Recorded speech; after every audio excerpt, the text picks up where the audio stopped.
Assalamualaikum warahmatullahi wabarakatuh. Bismillahirrahmanirrahim. Rabbi shrahli sadri wa yassir li amri wahlul 'uqdatam min lisani yafqahu qawli.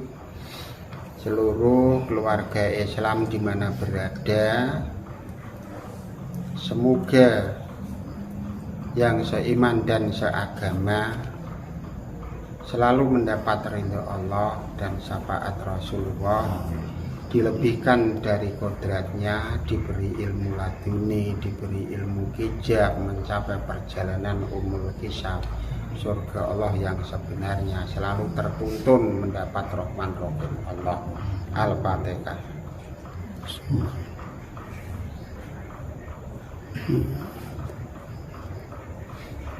Ini tema yang kita sampaikan, yaitu adalah dari Eyang Syekh Siti Jenar, masih berlanjut terus, yaitu judulnya memasukkan akhlak Rasul, akhlak wali-wali Allah menjadi tertanam pada roh dan jiwa, khususnya orang-orang pantai utara Jawa. Yang dimaksud di situ, ya aku tidak tahu dulu perjuangannya bagaimana, ya juga tidak tahu. Ini judul pesannya seperti itu. Jadi intinya dari beberapa perjuangan Eyang Syekh Siti Jenar itu tadi, dia adalah berjuang murni memperjuangkan ajaran Rasul, tidak mau dicampur dengan bentuk-bentuk yang lain. Sebenarnya Jawa Utara itu tentang ilmu akhlak sebenarnya sudah jauh berbeda kalau dibandingkan dalam bentuk-bentuk yang disampaikan oleh Eyang Syekh Siti Jenar. Terus sekarang bagaimana bentuknya? Yang merasakan itu adalah si ibaratnya pelaku, orang-orang lain tidak bisa merasakan. Intinya di situ. Jadi mulai zaman dulu perjuangan Eyang Syekh Siti Jenar itu membentuk akhlak, supaya akhlak Jawa itu bagaikan akhlak Rasul. Dia mengembangkan Islam di pantai utara cukup lama, dan dia membentuk karakter orang-orang pantai utara dulu juga cukup sulit, cukup rumit. Sebab dia adalah membentuk, padahal di situ sudah terbentuk oleh budaya-budaya yang ada. Intinya dia juga sudah susah memisahkan antara budaya, agama, keyakinan. Dia juga sudah cukup rumit, cukup sulit. Sebab pada waktu itu pantai utara juga sudah banyak agama, sudah banyak pendidikan-pendidikan keyakinan yang sudah tertanam. Intinya dia memasukkan karakter Islam, memasukkan karakter perjalanan Rasul dan wali-wali Allah juga cukup sulit, cukup rumit. Tidak beda seperti sekarang pun untuk memasukkan ilmu akhlak pada bangsa itu juga cukup sulit, cukup rumit. Intinya di situ. Sebab bangsa kita itu kalau akhlaknya sudah terbentuk dari tingkat puncak gunung sampai pusat kota, mungkin kejahatan tidak ada. Terus kejahatan di jalan pun mungkin tidak ada. Sebabnya orangnya sudah akhlak, roh dan jiwanya terbentuk.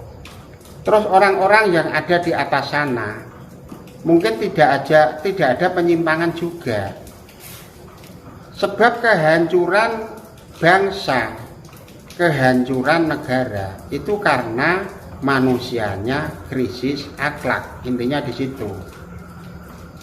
Maka biarpun pengkajian di sini ini adalah pengkajian yang sangat kecil, tidak kelihatan, kita selalu berjuang membenahi akhlak, roh dan jiwa supaya orangnya itu terbentuk besok kalau sudah menjadi pengembangan selanjutnya. Ini sebenarnya adalah memperingan perjuangan bangsa. Sebab memperjuangkan bangsa yang paling berat itu adalah memperjuangkan tentang akhlak. Kalau bangsa ini akhlaknya sudah terbentuk, sudah sesuai dengan ajaran-ajaran agama, mungkin penipu tidak ada, kejahatan tidak ada, apalagi menjadi koruptor mustahil. Sebab apa? Terjadi itu semua karena krisis akhlak. Maka semoga di mana tempat, di mana pengkajian, tolong jabarkan tentang ilmu akhlak yang sebenarnya.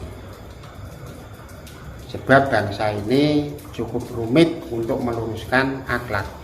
Maka sebenarnya agama itu adalah untuk membangun negara, untuk membangun bangsa. Nah, kalau agamanya bentuknya masih krisis akhlak, nah terus bagaimana menjadi agama yang benar, menjadi bangsa yang besar, menjadi negara yang damai? Cukup sulit. Sebab sudah sangat rusaknya tentang pendidikan akhlak, di sana sini bentuknya hancur. Setiap perjalanan ada kerusuhan, setiap tempat ada tawuran, itu karena krisis akhlak. Padahal sebenarnya orang Jawa pantai utara ini sudah dibentuk semasa Eyang Sasiti Jenar. Sebenarnya sudah bisa berkembang seluruh Nusantara. Tapi ternyata biarpun sudah diasuh para wali-wali besar, Jawa itu penuh wali, ternyata sampai sekarang yang kita rasakan dampak wali banyak, tapi ajaran-ajaran wali semakin ditinggalkan. Intinya di situ.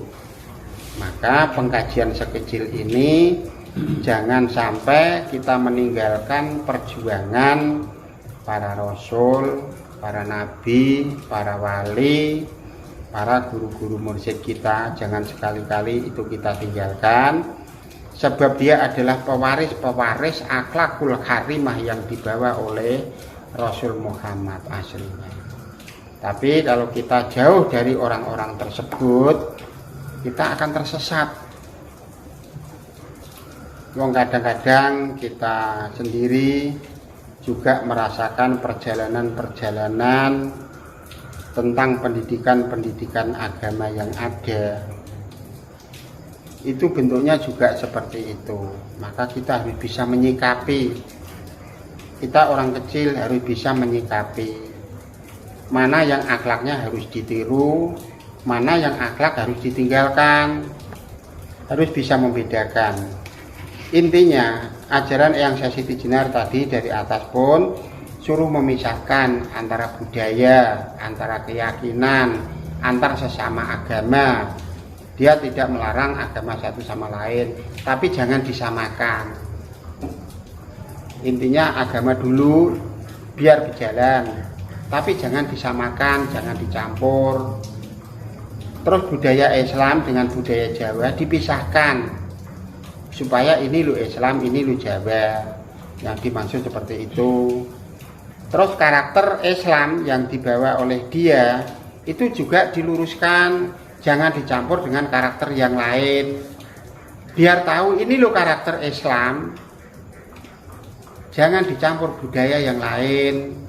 Kalau sudah karakter Islam dicampur dengan budaya-budaya yang lain, nanti susah untuk memisahkan mana sih Islam, mana sih aslinya Islam yang sebenarnya kita tidak tahu. Sebab sudah sejak dulu tercampur, tercemar dengan pemahaman-pemahaman yang berbeda-beda. Maka di sini selalu mengajarkan luruskan Islam ya Islam, budaya ya budaya, terus agama yang lain pun jalan bersama, tidak mengganggu satu sama lain. Sebab surga 1000 jalan, apa yang terjadi Allah yang menentukan. Kita tidak boleh berpihak satu sama lain. Luruskan diri sendiri, jangan meluruskan orang yang lain. Intinya kita harus sadar diri, apa yang kita yakini, apa yang kita hadapi, apa yang menjadi pegangan agama kita harus murni, jangan dicampur dengan bentuk-bentuk budaya dan keyakinan yang lain. Maka kita satu-satunya jalan mengambil sikap, yaitu adalah berguru dengan orang-orang guru mursyid yang sudah di alam sana, demi keselamatan perjalanan kita di akhir nanti. Jadi emang agak beda, tidak masalah. Wong kita ada perbedaan tapi juga ada rumusnya. Terus yang beda juga ada rumusnya. Intinya satu sama lain tidak boleh mengganggu atau merubah keyakinan satu sama lain. Biar Allah lah yang menentukan. Kita adalah tahu diri, meluruskan diri sendiri, tidak berpihak dengan orang lain. Intinya di situ.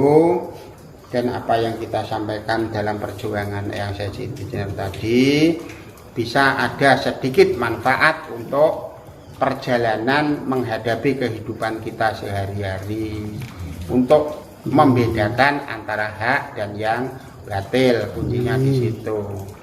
Saya kira cukup sekian. Wassalamualaikum warahmatullahi wabarakatuh. Waalaikumsalam warahmatullahi wabarakatuh.